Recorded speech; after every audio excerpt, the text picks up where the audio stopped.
You moved into Disney Animation, and you were working with Peter Snyder. But how did that job come about? You just said that you didn't apply for jobs other than food service. By the way, I applied for jobs. I never got a job. So that's the difference. He didn't get the jobs. He applied for them. So what was the story with Disney Animation?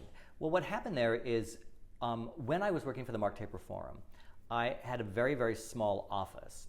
And the Mark Taper Forum was the co-producer of the theater component of the 1984 Olympic Arts Festival. And I shared my office with the guy who was originally in charge of that, a man named Peter Schneider. He asked me if I would like to work on the Olympic Arts Festival, which is being produced by the Taper. Peter got a phone call from Disney Studios to say, we're thinking about kickstarting our animation department, and would you like to come out here and run it? And Peter called me after we'd done the festival in '87 that brought, most famously, Cirque du Soleil to America.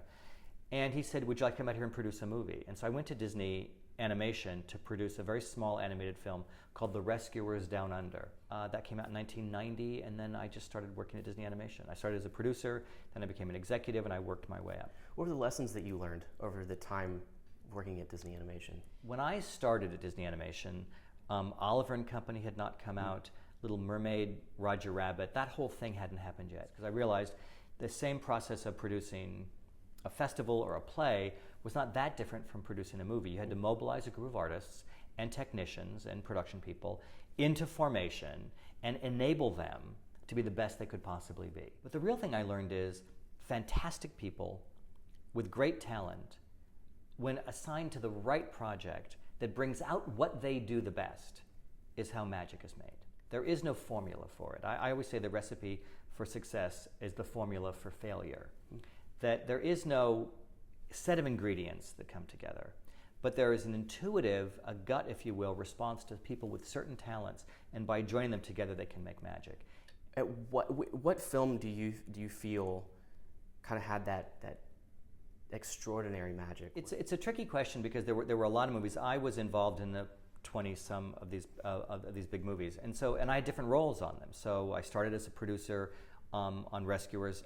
I was the first producer in on The Lion King when it was called King of the Beast, then King of the Jungle, then got retitled The Lion King. The Lion King, of course, just changed everything in animation, both because of the style of the movie, the look of the movie, the sophistication of the movie, but also because it was just so successful. It made other studios want to get into the animation business.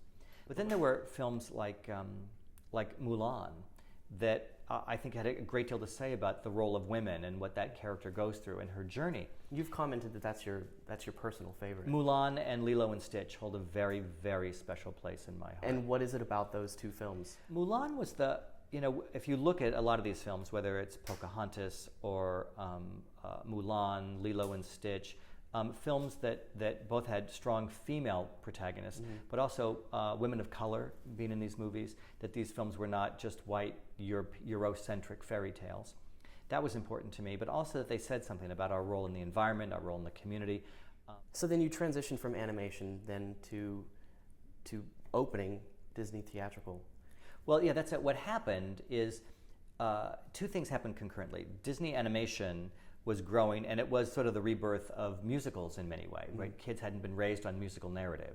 And the Disney himself animated films used music, but not as storytelling. So if you think of Lady and the Tramp, the people who sing in that are all secondary characters. The principal characters aren't actually moving the story forward.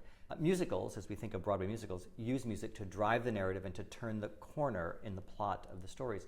We began introducing that into animation, frankly driven by the remarkable Alan Menken, the composer, and his original lyric partner, Howard Ashman, who passed away before Beauty and the Beast came out, but he sent the template with Mermaid, Beauty, and Aladdin.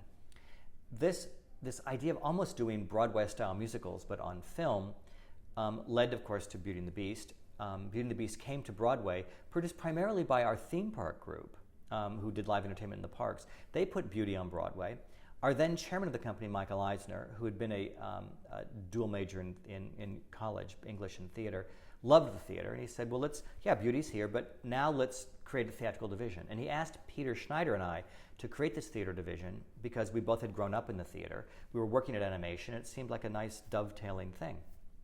So in 1994, we really formalized what is Disney Theatrical and have built it into a worldwide producing entity. Peter left in the summer of 2001, but we really built this thing together. And you've gone on to produce huge hits like The Lion King, Aida, Beauty and the Beast, the current hit Newsies, and Peter and the Starcatcher.